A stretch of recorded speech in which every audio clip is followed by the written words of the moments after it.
एक अनकही यात्रा जे इसके प्रेजेंट कृष्णा चौबिसा के साथ। रात की 11 बजे तक मैं माँ गंगा के पास बैठा था और बस उनसे यही बात कर रहा था कि हे माँ गंगा, आपका नाम लेकर घर से निकला हूँ। आपके साथ चलता चलता चलता मैं उत्तराखंड की शेयर करने के लिए निकला हूँ, मगर मेरी ट्रिप डिसमिस हो रही है, ऐसा क्यों? जब अगले दिन की सुबह हुई और मैंने 11 बजे होटल का रूम चेकआउट किया तो दिमाग में कुछ भी नहीं चल रहा था मेरे। मैं अपने दोनों बैग उठाकर होटल से निकल तो जाता हूँ, लेकिन जाकर माँ गंगा की घाट पर बैठने का फैसला लेता हूँ। मैंने कहा एक सहारा वो है, फिर से वहाँ जाकर बैठा जाए। और अब मैं आज का पूरा दिन यहीं बिताने वाला था। ना भूख लग रही थी, ना कुछ समझ आ रहा था, कुछ भी नहीं।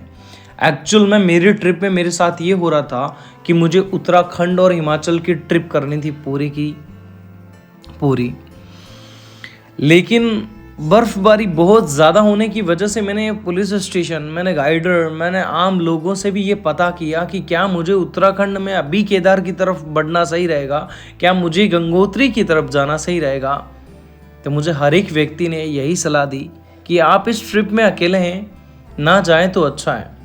और वो कहते हैं ना कि एक बार कोई ना बोल दे तो उस काम को नहीं करना चाहिए, या फिर उसे रुक के करना चाहिए। तो मेरा माइंडसेट हो गया, मैंने कहा अब नहीं जाना मुझे।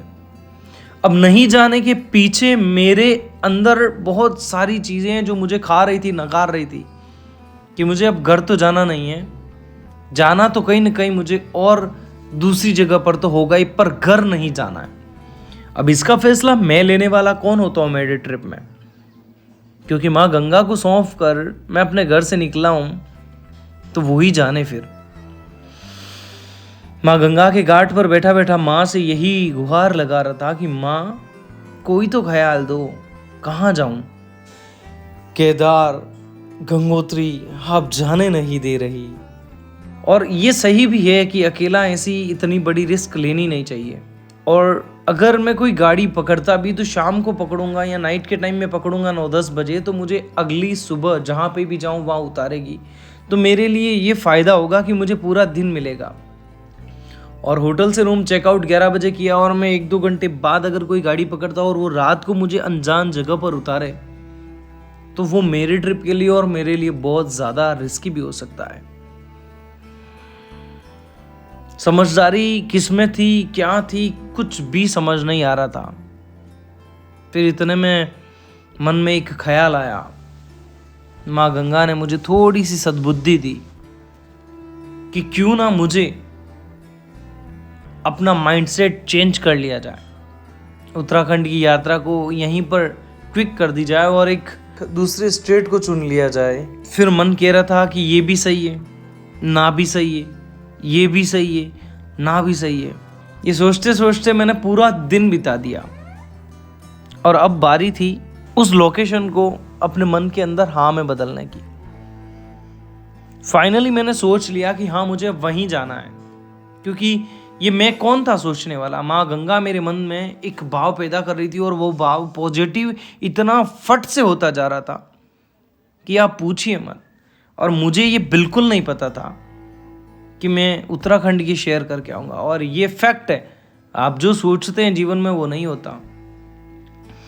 मेरी ज़िंदगी का ये सबसे बड़ा एक्सपीरियंस था और सबसे अटूट एक्सपीरियंस था। खाना वाना खाकर मैं निकल गया रेलवे स्टेशन की तरफ,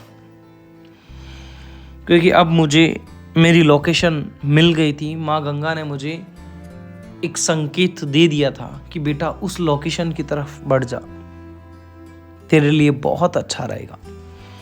और वो लोकेशन थी काशी विश्वनाथ, बनारस और वाराणसी, जिसे 3 नामों से नवाजा गया है।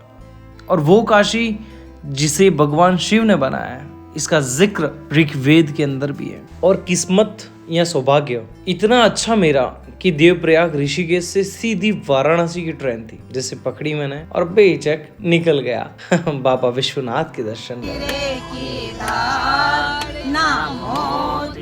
मैं जिस ट्रेन में बैठकर जा रहा था वाराणसी, वो ट्रेन अयोध्या होकर गुजरती है।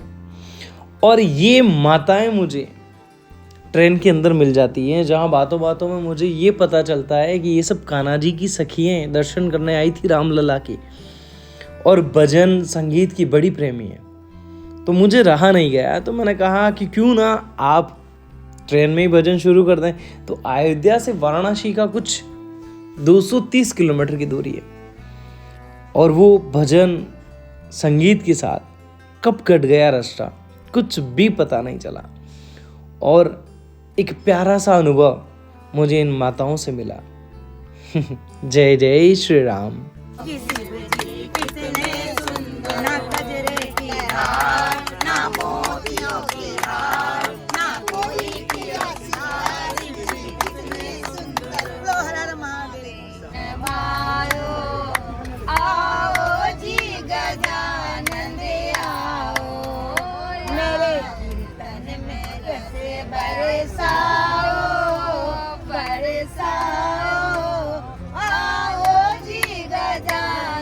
भजन और प्रेम के साथ साथ मैं पहुंच गया था काशी, और काशी पहुंचने के बाद मैं अब काशी की लीलाएं, बाबा विश्वनाथ की लीलाएं आपके साथ शेयर करूंगा।